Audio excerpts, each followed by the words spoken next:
Welcome to the Protecting Your Nest podcast. As a clinician who focuses on lifestyle changes to help my patients achieve their health-related goals, I have found over the years that for most patients, if they simply reduce their carb consumption, they will be well on their way to healing from chronic medical conditions. I do, however, have a smaller percent of my patients who struggle. And when they struggle, I work with them to problem solve with the goal of using my NEST and ROPE acronym to better understand what may be the root cause of their struggle. So rather it's recovering from trauma or dealing with the emotional struggles that come from having a processed food addiction, we must be willing to expand our areas of focus so that we are able to target where the real problems lie. Today, we will broaden the conversation and talk about a variety of topics with the hope that you'll have more tools in your toolkit, allowing you to continue thinking outside the box. Today's guest is Dr. Anthony Bradley. Dr. Bradley is a professor of religious studies and a director of the Center for the Study of Human Flourishing at King's College. He's also a Theologian-In-Residence at the Redeemer Presbyterian Church, Lincoln Square, and serves as a research fellow at the Acton Institute.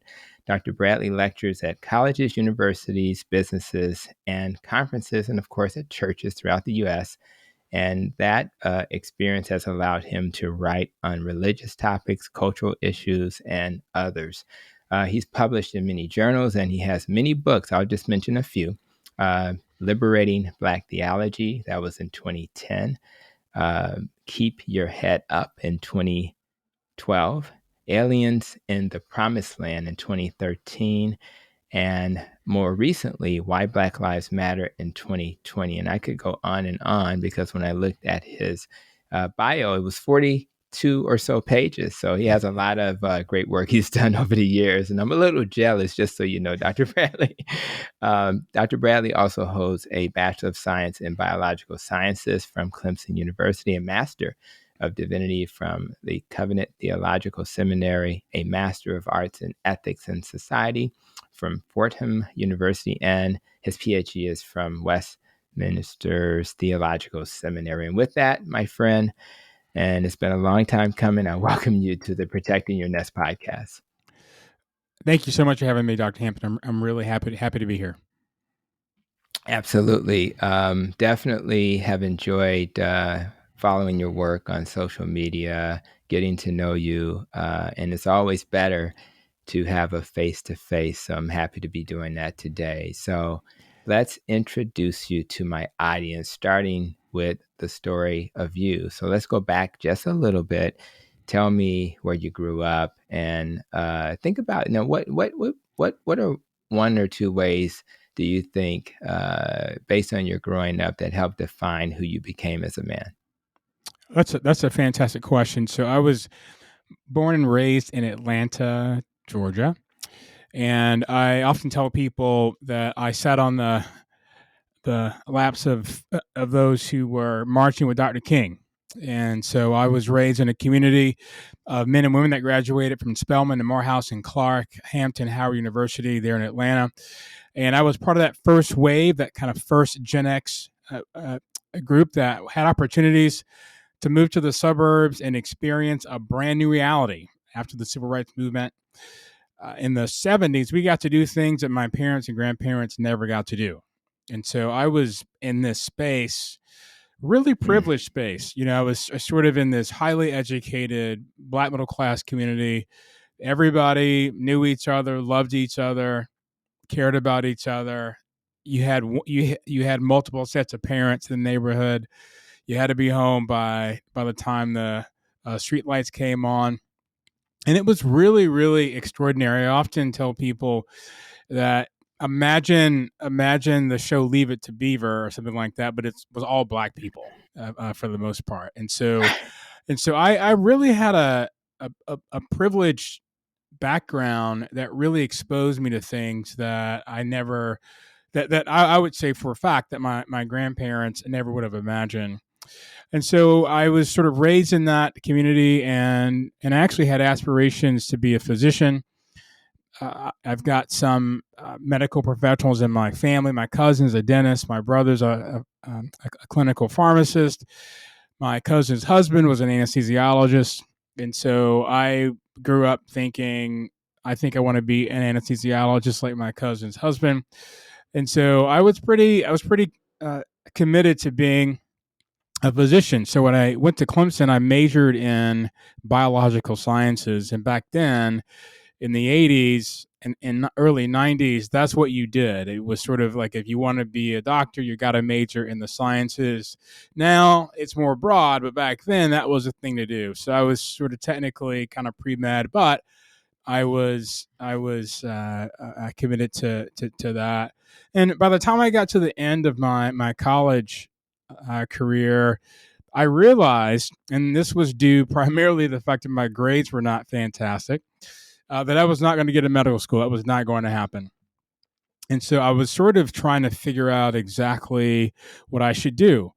And so I took some time off and had a brief stint as a pharmaceutical chemist. I was a quality control chemist in Atlanta. And at the end of college, I had opportunities to speak at my college ministry on campus, and people said, "Hey, you should think about studying theology and things like that." So I thought about it, and my dad's side of the family is a lot of preachers from South Alabama. My mom's side of the family is made up of a bunch of teachers. And so me going to grad school to study theology and religion and becoming a professor was really the merging of both of those worlds. And that really culminated and really helped to shape and inform the work that I do today. Love it. I definitely have love for the historically black schools that you reference. In fact, the doctor who shared space with me, she was a Spelman graduate, very proudly, and even during our huddle today, I was bragging about being the Chicago guy, being from a tough part of town, and she started commenting on the tough, being from Atlanta. She had her own little shield. Thought that was really funny.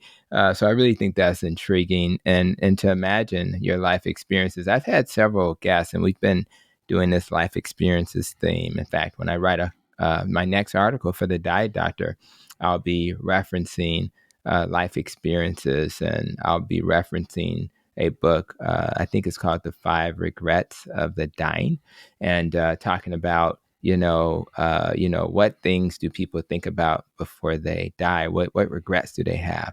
And none of those speak to the car and the house. It's all about things that are more meaningful. So your life experience just happened to put you in a position where you, I'm sure, just spoke in such a way that it resonated with people, and maybe they just felt you should do something spiritual. And man, if you hadn't had that life experience, maybe we wouldn't be talking about that long resume you have that has a lot of spiritual components to it. So it's really kind of cool how things happen, and you just get prepared for your journey. So and so let's go a little further and talk a little bit about how I think we are connected, and that's the whole lifestyle thing. And when I looked at your profile on Twitter, right, at Dr. Ant Bradley on Twitter, the first hashtag was keto, right? So when I look at your resume, I don't see low carb, keto, metabolic health. I see other things, right? So to see keto as your first hashtag is pretty interesting, to say the least. So I guess the question the audience has for you is, how the heck did a religious scholar, a person who looks at politics and race issues, end up becoming a keto fan? So where'd that come from? Much like many African Americans, type 2 diabetes has been a generational presentation in my family. On my dad's side in particular, my grandmother had type 2. My dad currently has type 2. In fact, my brother is actually specialized in insulin resistance and diabetic medicine as a pharmacist. I just thought about Mm. that. So my brother, when he went to pharmacy school at Xavier in New Orleans. Shout out, shout out. That's my home. And my wife, by the way, is a pharmacist and Okay. graduated from Xavier as well.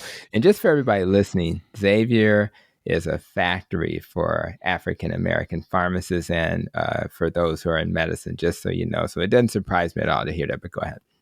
Yeah, so he did that as part of his vocation, but because it runs in my family, we all kind of have had our radar on. And I remember probably about 5 or maybe 7 or 8 years ago now, I went to the doctor to have some blood work done, and I had my A1C checked, right? After telling him that my dad was fully in type 2, his A1C levels were 7, 8, 9. They were really, really high. And we checked mine, and mine were at that point probably around 5.5 to 6, something like that. And so he was saying, "Hey, I think you are probably going to be. It seems like you're pre-diabetic." And I was like, "What? Mm. Pre-diabetic?" So I was like, "No, no, no, no, whoa, whoa, whoa!" This can't happen. My grandmother on my mom's side, later in her life, got diabetes, lost a leg. My my father's mother had diabetes. She died really, really young.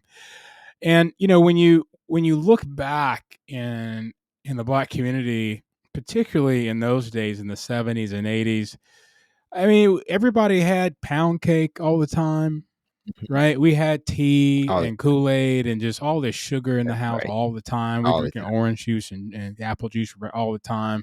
Pancakes. I mean, that Southern diet is just it's just full, right? Just time. saturated with sugar and carbs, and so it's not an accident that a lot of African Americans eventually present with type 2 diabetes. And so as Mm-hmm. soon as the doctor found out, as soon as the doctor told me my A1C levels were up, and then he recommended I start going on some medication. I think he recommended, is it metformin or something like that? Mm-hmm. It's metformin. Yeah. That's always the first line drug. Yeah. Yeah. So I am vehemently committed to not taking medication. Mm-hmm. So I started doing research, and I was trying to figure out, how do you lower your A1C without doing medication? And that was the Mm-hmm. journey, Dr. Hampton. That was when I started to think about and research and discover the sorts of lifestyle modifications that you can make to lower your A1C. And it opened me up Mm-hmm. to a whole world of data. And because I was a biology major in college, I could read more of the technical Yeah, stuff, right? that's right. I could read about insulin resistance, and I could kind of understand how those mechanisms work. And I actually had a season where I was pretty committed to trying out veganism. So I did that, Mhm, and that worked great in mhm, terms of lowering my A1C. I remember I I did that, and my numbers went down to about 4.5 mhm, mhm, after just a few months of that. And I didn't realize what I had done, but I had basically cut out the carbs and the sugar inadvertently, right? So I mhm, was just eating that vegan diet, and it was a lot of raw vegan stuff as well. mhm, I did that for about a year, and about a mhm, year and 2 or 3 months. And then I started doing more research on veganism, discovered did more research on vitamin B12 deficiency, and that kind of alarmed me a bit because, as you may know, I'm sure you know, B12 is really important for the brain. It's difficult to get it mhm, past that blood brain barrier with just vegetables and supplements and things like that. And so that really raised some alarms. I said, well, maybe I need to introduce some meat back into my diet as a way mhm, to supplement that. And that's when I stumbled upon the keto diet, and I discovered, as I did research, that I could accomplish lots of things. One, I could keep my blood sugar regulated. I could keep my A1C low, and I could have a nutritious diet. And this is really important, the food tastes good. Oh, my wife's gonna love this episode because when I did my vegetarian vegan journey, that Yeah. was the challenges. And of Yeah. course, you can do a good job with that. Let's not say you can't, but yeah, it was much easier doing keto. It was fantastic. After doing a year or so of strict veganism, and I was with I had a lot of vegan friends, and so you're at vegan restaurants, you're at Mhm. vegan That's great. meals, and you're eating this food, and you're saying, "Oh, this is so good. This tastes so good." And I realized later it actually didn't. I mean, it wasn't that great. I mean, it didn't taste great, and so I just sort of Mhm, missed, I think, some of the flavors. And so when I mhm. discovered that I could both keep my A1C levels down and enjoy food with keto, I was like, I'm in. I found That's right. my Your sweet permanent spot. Yeah. lifestyle, and I don't consider it a diet. I just Mm-mm. consider it just a way of being healthy. And so I combine the keto diet with intermittent fasting, and I just found that those numbers have remained relatively low, and it's been great. That's wonderful. Very, very interesting. And I am about achieving metabolic health. And so for those who are vegan, vegetarian, and they supplement with the right stuff, B12 in particular, it's okay. I found that pretty much everything you said resonates with me because I had a similar journey. And ironically, metformin reduces B12 as well. So everybody that's on metformin, they need to be thinking about at least check your levels. But I think a lot of patients on metformin. So now you're dealing with a diet that could reduce B12, and it's important for your neurological system. And you're dealing with a medicine, so that could be a problem. But you're right. And just for people who are listening, if you are concerned, you have a similar family history as Dr. Bradley, get a fasting insulin level because it'll predict it even better than the lab itself, the hemoglobin A1C. So I think that's pretty important. Quick question: how old is your brother? My brother is 43. Okay, gotcha. So I just because we're 10 years ahead of him at Xavier, so I was just curious if he was. Yeah, but man, I meet pharmacists all the time who just happen to be of color, and they're like, "Oh yeah, I went to Xavier," and you're like, "Isn't there other schools that teach Black people how to become pharmacists?" Right? But just for the audience, I can't remember the exact stat, but I think half the Black pharmacists in the country, it's some crazy stat. That's because it's just insane. So that tells you a couple of things. One is that why aren't there more Black pharmacists at other pharmacy schools? And secondarily, that school is really a factory. So it's very interesting. Other than intermittent fasting, however, because you're a slim guy, you're busy, you're doing a lot of stuff. Thank God for making time for this podcast.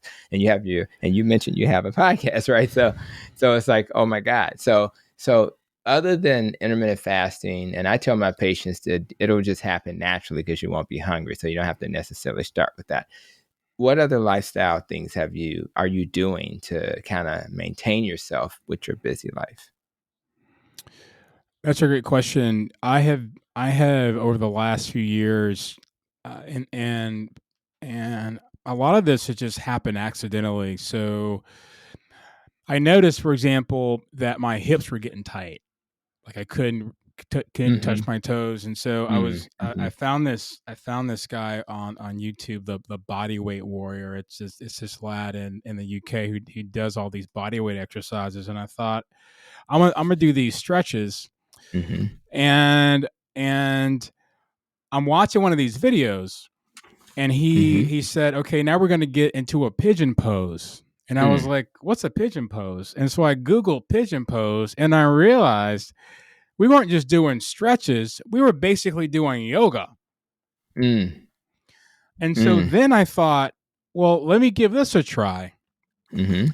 So I actually hired a personal trainer as a yoga instructor, and almost for about a year, I did one-on-one yoga sessions in Central Park here in New York. We would meet in the morning and do yoga in the morning, and that, I mean, that was just another layer of opening out and sort of seeing fantastic results to add on to the dietary thing. So I have maintained some regular practice of stretching Mm-hmm. and yoga that has done wonders for my ability to sleep through the night. I mean, Yeah. I can basically tell based on how many hours I sleep, whether or not I'm in REM sleep, how deeply I Mm-hmm. sleep, for etc., based on whether or not I get, well, two things. I eat enough fat Mm-hmm. throughout the day, but then secondly, if I do not do yoga, if I don't stretch, Mm-hmm. if my parasympathetic nervous system is off, I'm off.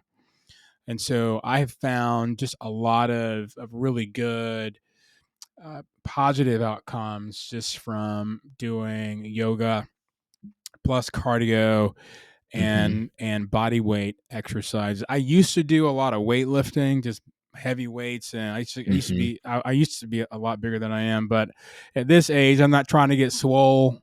Right. Right. Right, right. I'm just trying to stay flexible and keep That's my right. muscle mass up Yeah. over as I get older. So those are some of the things I've focused on, and I can tell you that I have seen a radical difference in the combination of those things compared to when I was just sort of eating like I used to eat and going to the gym.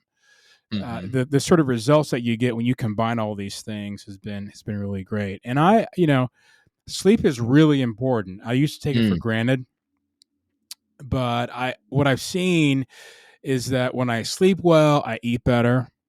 Mm-hmm. Right, when I sleep well, my anxiety and stress is much more under Mm-hmm. control. And when my anxiety and stress are under control, I eat better because I tend Mm. to, when I get stressed and anxious, that's when my diet goes out the window. Right, That's I'm a stress eater. If I have a bad week, French fries or fried chicken is mm-hmm. that's in Right. my view. Right, I just need some That's right. chicken. If I can just get That's some right. chicken and fries, then I will feel better. Right, that's all I I need. love it. It'll just I make me love feel it. better. Or a cheeseburger. I need a bacon cheeseburger and some fries with a lot of salt. Amen. Makes me feel great. Man. And so just sort of paying attention to your mental health, paying attention to my sleep, making That's sure I'm right. getting moderate exercise, all of those things together has contributed to me having this lifestyle. And that's one of the ways I think I've been able to manage just the craziness and the busyness Mm-hmm. is Yeah. by Yeah. taking time out to do that. And so I'm pretty committed, right? I will be late to meetings. I mean, I will not Mm-hmm. make appointments. I mean, these are things you have to do because you have to stay on this because it's so easy, as you know, to get out of the habit and slip back into things that don't make positive contributions to your health. That's right. It's a beautiful thing to hear, and I remember having a previous guest, Alicia Archer, her tagline, and my wife looked at me funny when I said her tagline is "Kinky Sweat," and she was referencing her hair, But man, she is flexible, and so if anybody who hadn't checked out that episode or check out Instagram, she's contorting, and you'd think she was in a circus. But what she expressed to me was what you're saying, which is if you don't stretch, you're missing a great opportunity to feel good. And who'd have thought there was a connection between stretching and your sleep? I mean, I hadn't even really thought about that as well. So there's so much to learn, and even the doctor and the professor, we're just constantly learning. And so no matter where you are in your journey, be a learner because, and all you have to do really is just add one thing per year, maybe a couple of things, and make that habit, and then it just changes your life. So very interesting insights. And so now you have those ways to improve your health: keto, intermittent fasting, stretching, things like that. But one thing about keto, low carb, is this idea of being kind of indoctrinated into a way of thinking. We both were vegetarian, and I was pretty indoctrinated in that. I was thinking, this is it. I didn't really understand how to read research studies. I was kind of going by, kind of opinion pieces, the McDougals and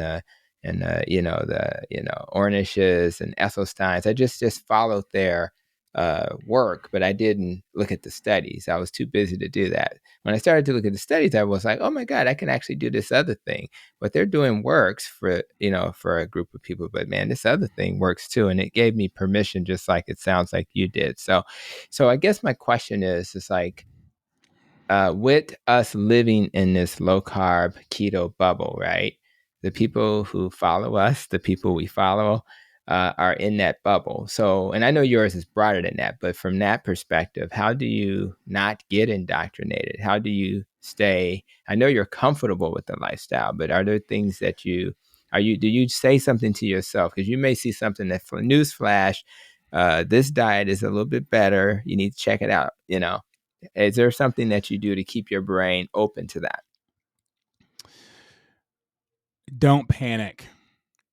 I mean, that's been really key for me, is do not panic when you see a news story, when you see a new study release, don't panic. Mm-hmm. Yeah. Do the research, read the study if you can, read other perspectives on the study, but just don't panic. I think in general, if I could describe Americans, we're just saturated with anxiety. Mm-hmm. We are as Americans right now in 2020, if there's one word I could use to describe how most of us are day to day, it's anxious. Mm-hmm. And we make decisions out of fear. We parent our children out of fear, and clickbait news stories know this, and they operate on that. And so I've been really careful to just not panic and let the anxiety that's kind of normal take over. And consider the fact that one study released on a Tuesday doesn't necessarily mean that all of the counterfactual data in the past is wrong. That's not what that means. It's just one study. And I have to read that study in the larger conversation with all the other studies, with all the other news stories. That's right. And making sure that I'm reading, sort of counter perspectives has been really great. I'll give you a great example of how I did this. When I started to pay attention to seed oils. So I had a friend of mine who was telling me, hey man, you need to get off seed oils. They're not great for you. And I was like, what are you talking about? Right. Seed oils are wonderful. They, they taste good. And so I just started to research and study the conversation. So I read some stories that said, oh no, seed oils are fine. And then I read some other studies that said, no, seed oils are terrible. They're toxic. They're damaging.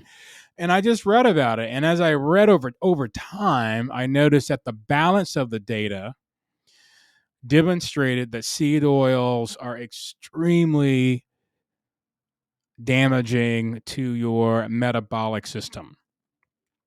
But I didn't panic when I first read it. Right. I just waited it out. There's no rush. You don't have to have this all figured out today. I mean, to me, that was the good news, is I don't have to have all this figured out right now.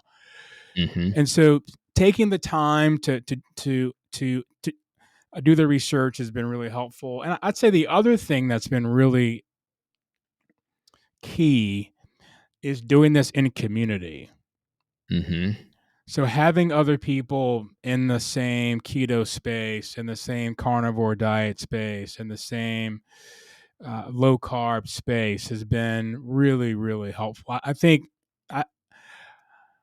I'm not sure that you can be successful at a lifestyle like this without doing it in solidarity and community with other people. I just think you need to get feedback. You need to be able to talk it out. You need to have some shared experience of these things. It just makes it so much easier.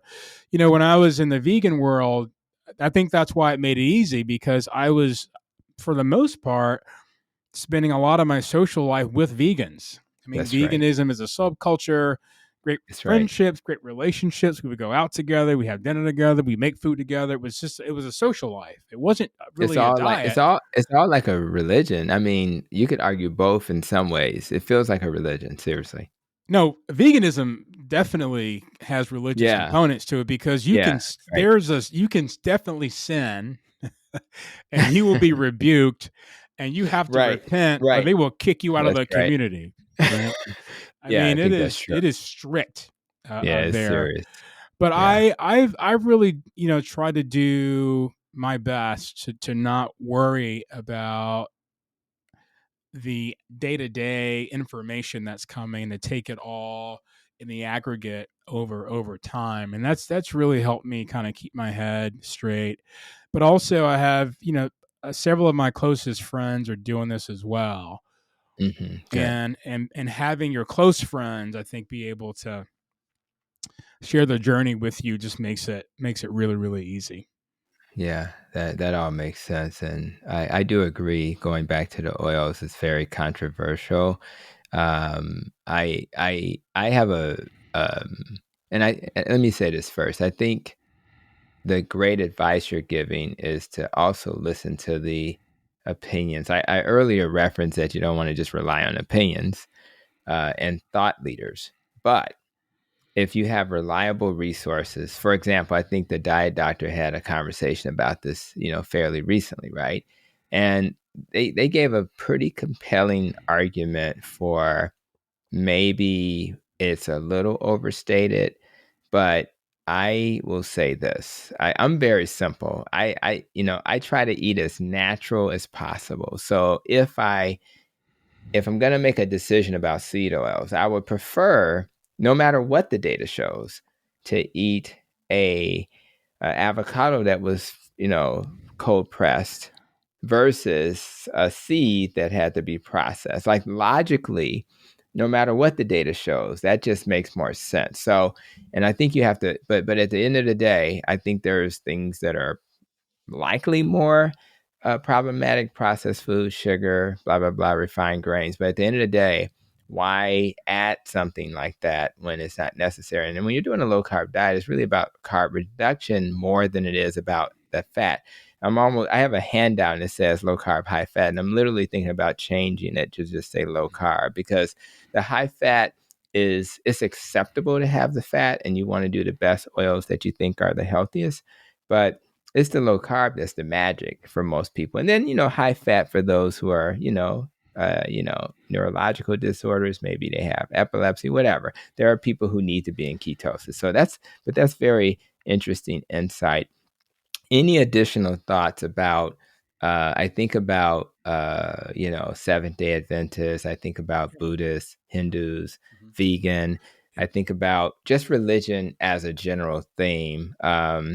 How much does, diet and religion kind of intersect? Is that something you see a lot in the work you've seen over the years, or they tend to be only in specific religions like the ones I just mentioned?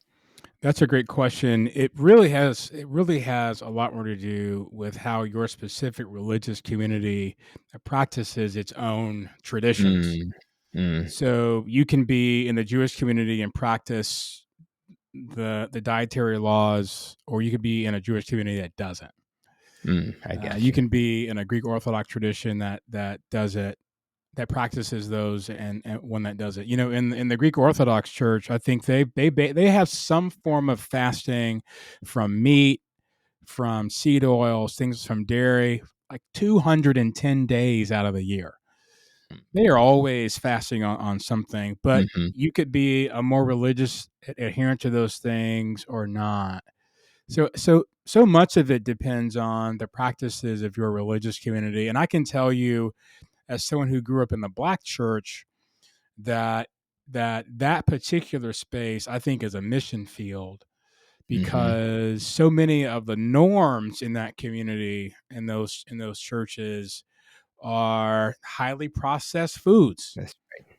Yeah. And I remember growing up, people saying, "Hey, I got the sugar." right? Right. That was a phrase. He got the sugar. And I'm thinking, well, in that space, as I mentioned earlier, if you eat pound cake all the time, Right. red drink at events, Mm. those. It's really difficult to stay metabolically healthy. I Mm-hmm. think part of the problem is that we just don't talk about it. We Mm-hmm. don't think about how our food is made. We just buy it, and we Mm-hmm. don't think about the consequences of what food is doing to our bodies. You mentioned that you want to eat as naturally as possible. I just think most people just don't think about it. Mm-hmm. Right. One of the great advantages of us being such a wealthy nation is that we don't have to grow our own food or even see where our food is grown. It's really Right. fantastic because now we get to work long hours and watch movies on Netflix. We don't have to go prepare food. But the problem is we're also terribly disconnected from the process of making food. And so we just don't pay attention.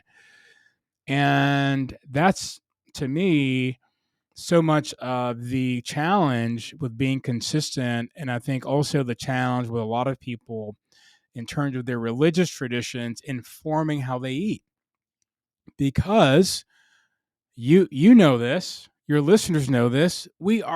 You can't go anywhere and get food Mm-hmm. without being confronted with processed food. It is almost Mm-hmm. impossible to eat out. Mm-hmm. That's true. It's almost impossible to go grocery shopping, right? I mean, most of the grocery store is full of highly processed foods. And so it's a real challenge if you're not in a community that's on top of this to even practice your faith in a way that's consistent with the values of taking Mm-hmm. care of your diet, paying attention to some of those traditional values when the people around you are just struggling with what's in front of them. I mean, you can't walk Mm-hmm. into a convenience store without having processed food thrown at you. I live in New York Mm-hmm. City, and we have these convenience stores called bodegas on the Mm-hmm. corner. You walk into a bodega, and there's nothing in there but carbs and sugar. Mm-hmm. Right. Nothing. There's cookies and cakes and bagels and bread. I mean, there's nothing else there. If you wanted to walk in there and have a low carb experience, it would be very difficult. You'd have to go in the Very back and get some true. boiled eggs or something like that. So I think Mm-hmm. those are the sorts of things, depending on how your community embraces these sorts of practices, that you can be successful. I know the Seventh Day Adventists are pretty strict on those things. There's some aspects Mm-hmm. of Islam and Judaism and um, Orthodoxy as well. Catholicism has these practices. They're all there, but like anything else, it's up to you and your own family in terms of how you decide to practice those things. That's right. It's a challenge, and even it's like I need to make a video about what is processed food. Like, I think you said that people don't think about it. I think they don't even know. Like, and I always use the example of dressing, which is part of the culture, and it's just bread, and bread is just flour. It's processed food, but who thinks about it that way?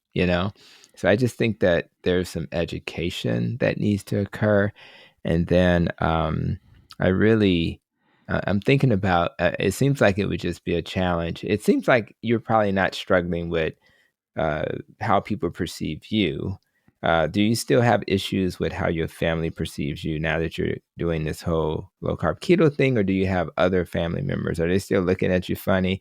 Because there is an adjustment. Like, I have to know what people are cooking before I go to the family event, right? So, do you have those same struggles also, or is it kind of culturalized at this point? That's a great question.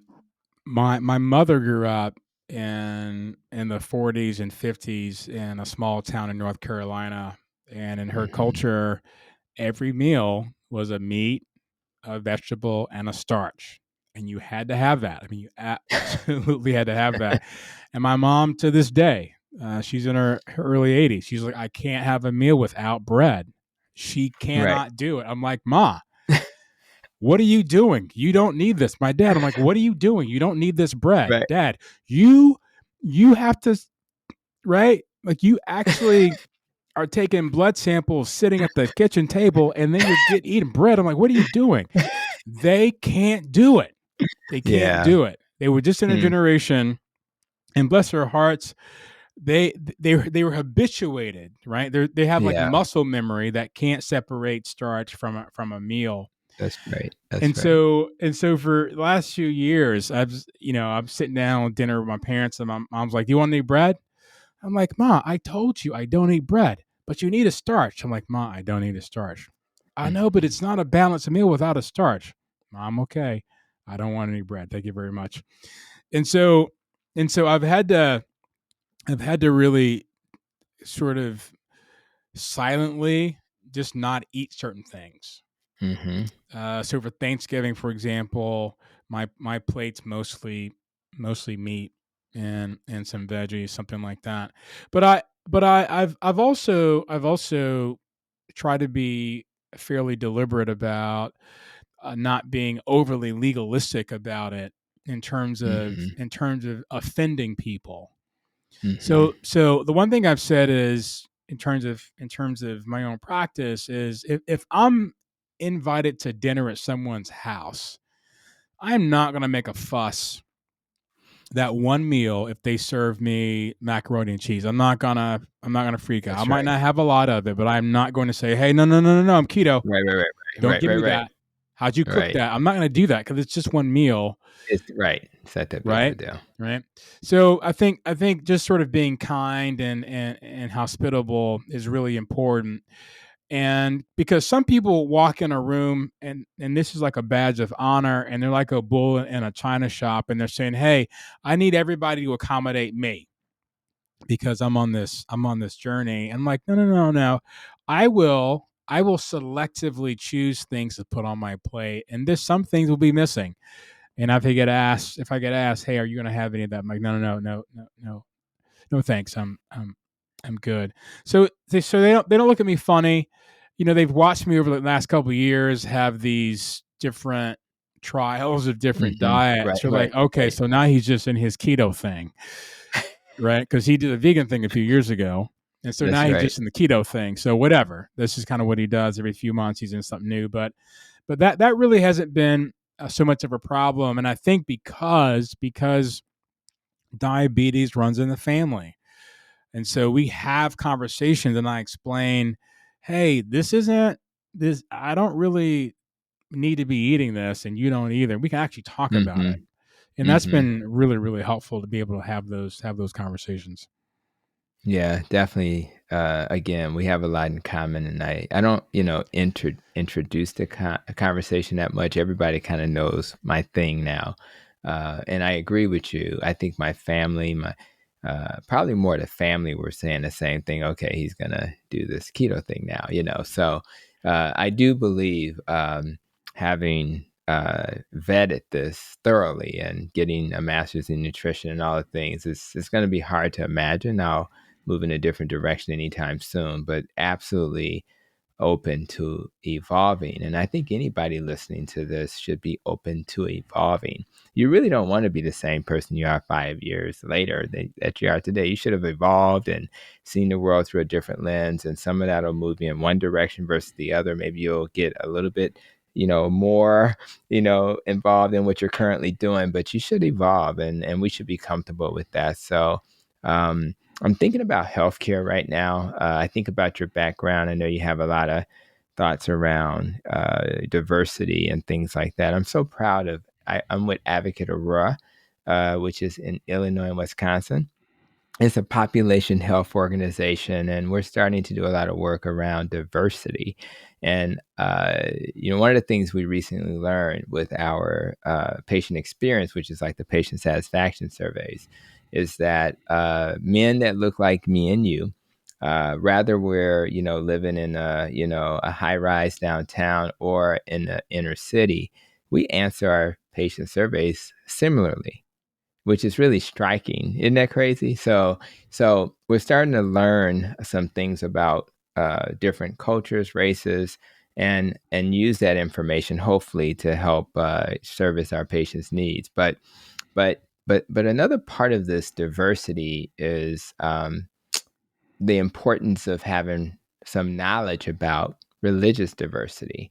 And I learned a long time ago that if you don't understand that, you can run into some problems. So the and what I mean by that is certain religions, they have different belief systems about when life begins. They, what do you do with the baby when the baby's born? Even when a person dies, there's different perceptions about all of these things. So it seems like having, diverse religions is probably important, but just as importantly, it's important that we have awareness. The clinical team needs to have some awareness. So had you thought much about the importance of religious diversity in society and in my case, in healthcare? That's a fantastic question. I teach religious studies, and one of the things that is not true about this country is that this is not a secular society. Mm-hmm. America is highly religious. Highly religious. We Mm-hmm. are a country of multiple religions. And if you're working with people on the ground in any community, I think it would do you a service in terms of your ability to serve diverse communities, to have a broad understanding of the different religions in your community, because it's Mm-hmm. only going to help you, I believe, ask the right questions to your patients, Mm-hmm. Yeah. because you need to know the questions to ask. And I think it can also help you be a better listener and help you not make assumptions about people's habits when you have greater exposure to those things. So I think that, if I could advocate for something, would be, a part of your continuing education credits as a physician, you need to do a couple Mm-hmm. units on religious diversity and the religions that are in the U.S. and how people practice them, because I think that the more that you can learn about the cultural practices of people, the better people like me and you can serve them. I do a lot of work with communities on social issues and poverty and education in low income communities across the country.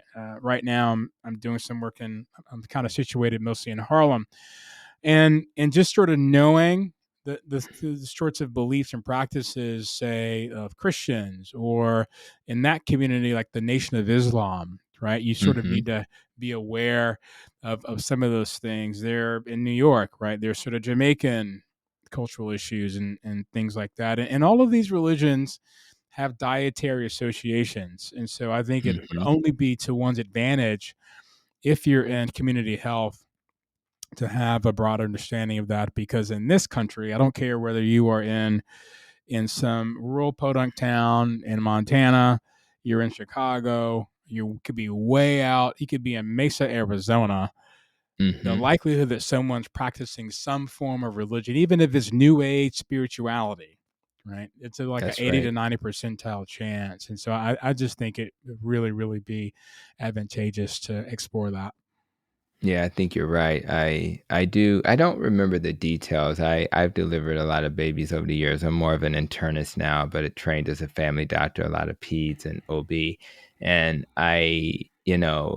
trying to not take care of a female that was Muslim. She had like, she was completely covered.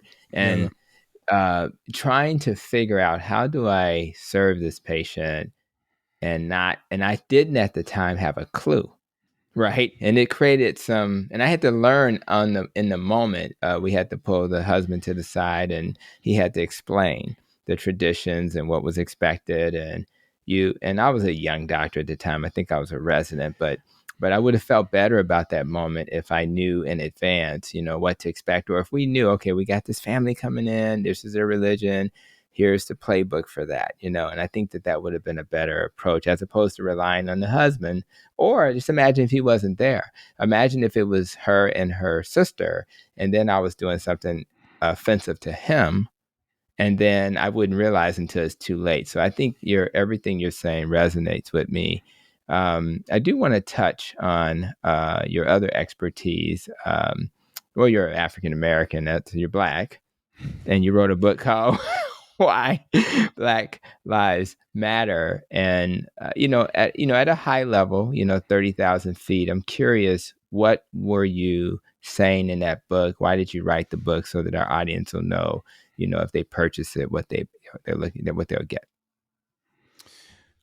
Yeah, thank you for that question. So much of the conversation has been about criminal justice reform. We have issues with education. We have issues with violence. We have issues with the breakdown of the family. We have issues of marriage. All these sorts of issues, masculinity.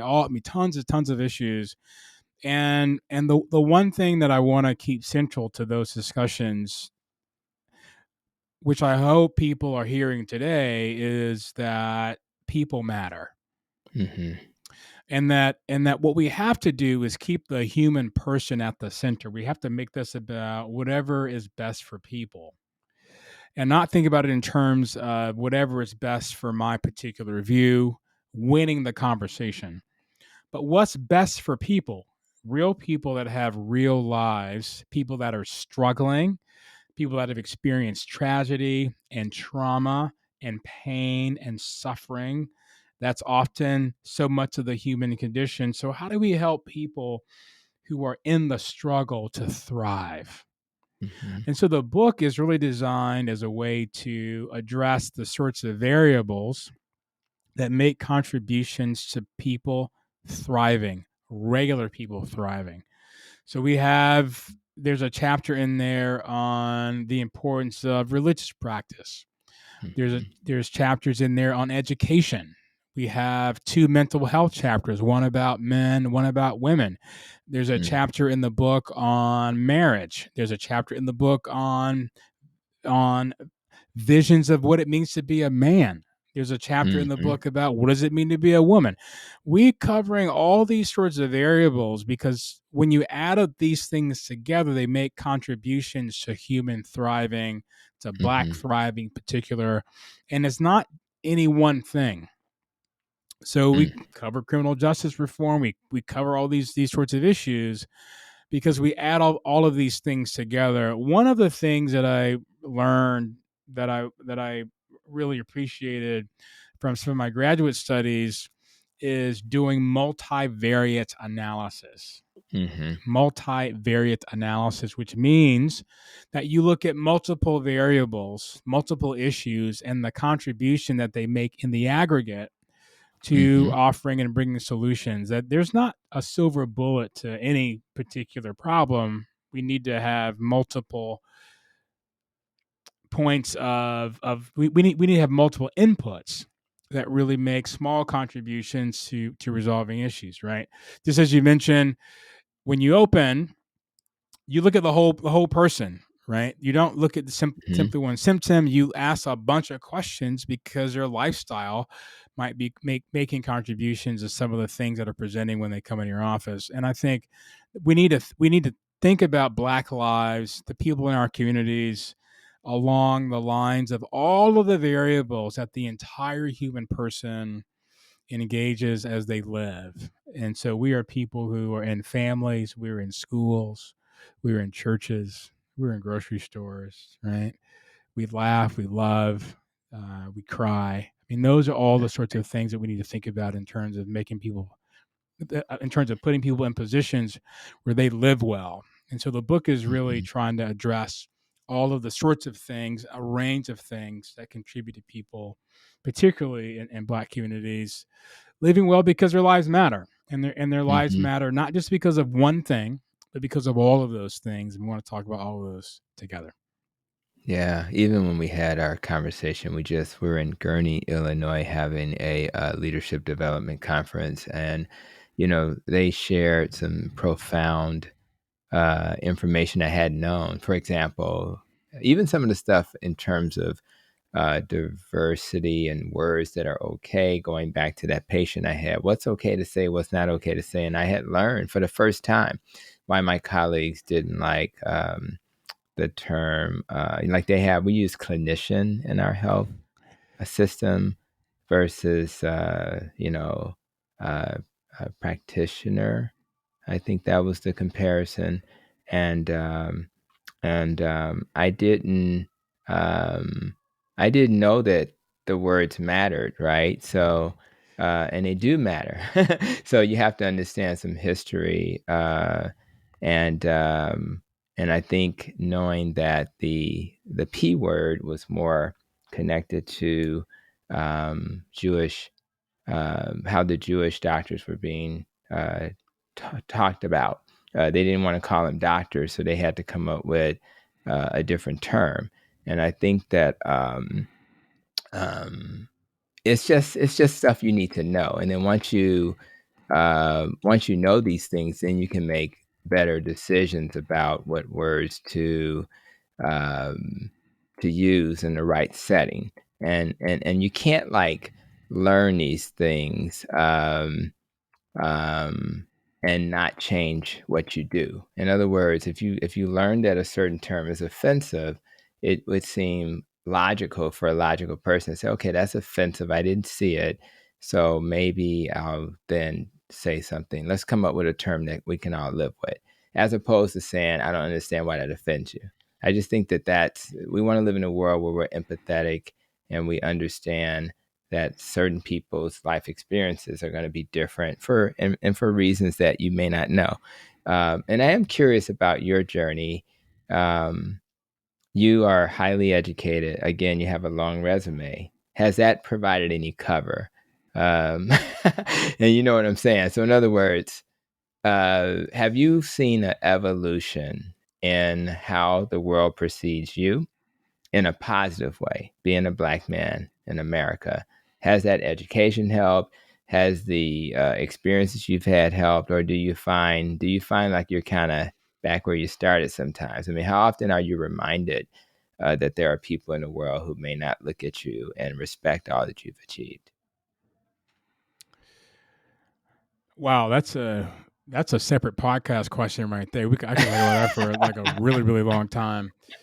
You know, I could imagine. yeah, I think for me, for people that know me, I'd say in the spaces where I have at this point a reputation and I guess brand identity might be a way to say that. Mm-hmm. It's been great. You know, I'm sort of at a point now in my career where I have some established credibility. I recognize that my voice does carry some weight in some circles, and that's Mm-hmm. perfectly expectant of someone who's been teaching for almost 20 years now, and just lots of experience and being an author and traveling, and I've done TV and radio. I mean, I've done all these things, and so that really does make sense. I think what happens, at least for me, often is that you can't look at me and assume I have all these degrees and all these books, right? People just don't do that. And so what Mm-hmm. I've learned to do over the years is I had to change the way I dress in order to sort of Mm-hmm. open up people's imagination to the possibility that I might not be what they assume. So one of the things I've had to do, for example, I only wear university hoodies. Mm-hmm. I only wear hoodies that have some college on it that I wear only, because if I just wear a plain one, I know that when I walk into Wayne Reed or CVS, they will look at me funny. And Mm-hmm. this is so That's fascinating, Doc. crazy. This is so fascinating. I have seen and experienced being treated differently when I'm flying on planes, when I'm wearing a Fordham. I'm a Fordham alum, as as you mentioned. So when I'm wearing a Fordham University sweatshirt, Mm-hmm. I get treated differently than if I'm just wearing a Mm-hmm. plain one. Mm-hmm. Right? Those sorts of things. And then there's always that time when you're standing in line at the dry cleaners or something, and then someone just walks up in front of you as if you were invisible, and you notice that some of your white friends don't get treated like that. Mm-hmm.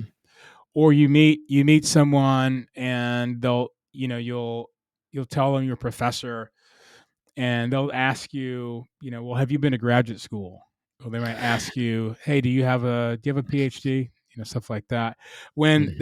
they don't ask those sorts of questions to my white colleagues, right? And Mm-hmm. so there has been this sense of needing to prove my credibility beforehand. There's a Mm-hmm. pressure there that a lot of my white colleagues don't have. And just a quick data point. So when I started teaching at this college in 2009 at the King's College here in New York, we noticed that my course evaluations had some bipolarities to them. They were sort of bimodal in terms of what students said. So they would rate the class high, but the comments would be sort of negative, and we were trying to figure out what was going on. Mm-hmm. And I did research, and I discovered that professors of color, and especially Black women, get the lowest ratings on their course evaluations. And as I did more research on that, Doc, what I discovered is that for professors of color, especially Black men and Black women, on the first day of class, and by the way, there's hard data on this, I have about 7 minutes on the first day of class to dispel all of the stereotypes about Black men to my students. About 7 minutes. That's crazy. And so that first day of class basically determines what my course evaluations are going to be like for the whole semester. And that's something that I realized in the data. That's a burden that I have that a lot of my colleagues at my college who are white don't have. And Black women have an even double burden because theirs would even be lower than mine in terms of some of those assumptions. And so that's just a quick kind of anecdote that sort of explains how those things have worked out for me. But I've really had to pay attention to those. Again, it is what it is. I mean, I'm not complaining. I don't feel like I'm a victim or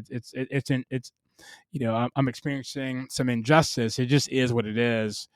And it just kind of comes with the territory of being in the space that I am. Well, knowledge is power, and you can almost take it and spin it because I'm a positive person. Say, man, I'm glad I know that, so I'm going to deliver whatever it needs. Whatever I need to deliver in that first day, that first class. Knowing that really adds value. So it's a shame it has to be that way, but okay, fine. Let's deliver an experience that'll diffuse that, and then hopefully eventually they just focus on the man in front of them or the woman in front of them that's giving them that education. So I mean that's exactly what happened. As soon as I learned that, I was like, oh, okay. So I made a slight pivot, and then it was fine, right? I just made sure the first day was a great day. You don't, when you walk into an audience that you've never seen before, you make assumptions. I'm sure you might have this with patients. You make assumptions about how to relate to them. That's right.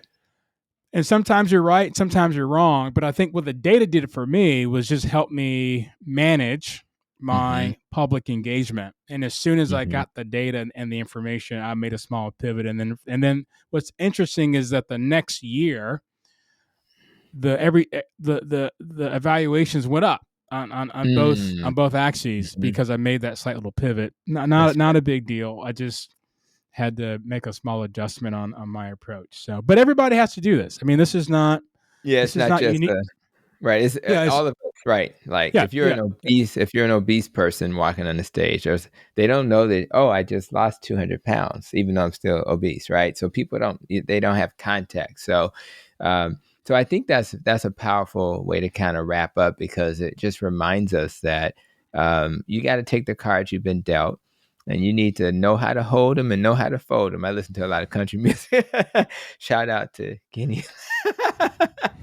You gotta, I'm telling you, you just gotta know how to play your cards, play that hand that you have in front of you. So, very, very insightful. So let's think about protecting your nest and thinking about the next 12 months. We've talked about things that you're doing. You're writing a book every year. I don't know, my goodness, stop it already. And so in order to keep doing that, keep lecturing, keep teaching, writing journal articles and things like that. What are you going to do to protect your nest? Where are you going to focus your attention to make your health journey even better? Yeah, so I think for me that next step is managing the relationship between my stress and anxiety and my diet. I think for Mm, me, I've done a really good job of learning the space. Now I have to manage it because that to me is the difficult part. mm-hmm. And I want to continue to just habituate what I Mm-hmm. know to be true, and to not, if I fall off the wagon, it's okay. I just get back That's on, right. and That's be right. okay with that, because I'm not perfect. You don't have to be perfect at this, right? It's just a matter Mm-mm. of having consistency over the long run. And so, I'm going to continue to do the sorts of things that I mentioned earlier. Try to do them more. Try to do them better. I have more patience with myself, Yes. and patience with other people who may be not quite as far along on the journey as I am, but trying to really help people make good decisions about these things, and build a community around it, because that makes Mhm. it a lot easier to move Yeah. forward. I like that, and I love the community that you've already built. Got a decent number of followers on Twitter. So let's wrap up with your, best way to reach you question that I have to share with all my guests. So what's the best way for people to find you? The best way for people to find me is just to Google my name, Anthony That's right. Bradley, and Google, and it'll come up. That's I right. often tell people, unfortunately, I cannot hide. I want to hide, I can't, because you put my name in Google and you will get my email address. You'll get links to my school. You'll get links to Instagram. You get links to Twitter. That's right. You get links to That's right. everything. So That's it's right. real simple. Just put Anthony Bradley in Google. Most likely a website will pop up, or that Twitter account. And I'm happy to receive any sort of feedback, comments, information that people like to share, regardless of the platform or the That's medium. right. My That's email right. address is abradley@tkc.edu, and I'm happy to hear from any of your listeners. All right. Well, I definitely enjoyed this conversation and appreciate you, man. I'm glad you found me. I don't know who found each other first, but I just know we're connected now, and it's been wonderful. And also, you diversified the portfolio for me because, again, we have these low carb folks, Gary Taubes, Nina Teicholz's folks, but it's nice to have somebody with a different background who is really coming from a lot of different angles. I look at a lot of the work tweets and things you put out there, and they're kind of all over the place. So it's nice to see the variety, and I learn stuff, and it intrigues me. So thank you so much for spending some time today. Thanks you for having me. It's been a delight and an honor to be here. Absolutely. Thank you. And I do want to do one little correction. I was able to look up because I keep putting practitioner in my head, but it's actually provider. And it was in the 1930s when Jewish physicians, and they started with women and pediatrics, they were stripped of the title doctor and were then called providers. So if you have any person who's a clinician, and that's more acceptable, any doctor, advanced practice nurse, etc., the term provider is offensive, and it's because of the history in the 1930s in terms of how the Jewish doctors were treated. So a little nugget, and again, if we listen to each other and hear each other, we will have no problem removing offensive language from our vocabulary. So, again, thank you. And I'll wrap up by saying, we all have life experiences that define how we think and who we are, which is why we must balance those experiences with the experiences of others, like Dr. Anthony Bradley, right? So, we got a little taste of his life experiences, and that's going to help us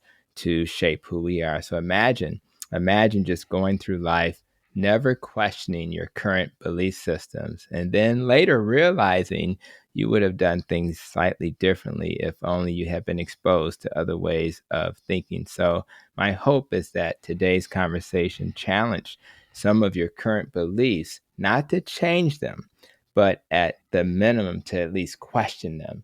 And that way, when it's all said and done, you can be comfortable with the life decisions you are making. So again, I thank you, Doc, for being here today. And for all those listening, I only ask that you continue to be safe, be well, and continue to protect your nest.